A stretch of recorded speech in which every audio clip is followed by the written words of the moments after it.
صبح کو قرآن پڑھا کرو، کیونکہ صبح کے وقت قرآن کا پڑھنا فرشتوں کی حاضری کا موقع ہوتا ہے، اور بعض حصہ شب میں بیدار ہوا کرو اور تہجد کی نماز پڑھا کرو۔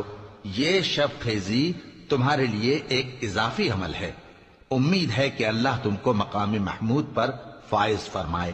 اور کہو کہ اے پروردگار، مجھے مدینے میں اچھی طرح داخل کیجو اور مکے سے اچھی طرح نکالیو، اور اپنے ہاں سے زور و قوت کو میرا مددگار بنائیو، اور کہہ دو کہ حق آ گیا اور باطل نابود ہو گیا، بے شک باطل نابود ہونے والا ہے۔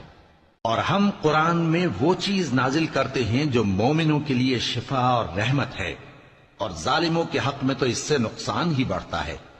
اور جب ہم انسان کو نعمت بخشتے ہیں تو روح گرداں ہو جاتا ہے اور پہلو پھیر لیتا ہے، اور جب اسے سختی پہنچتی ہے Please subscribe تو now. نا امید ہو جاتا ہے۔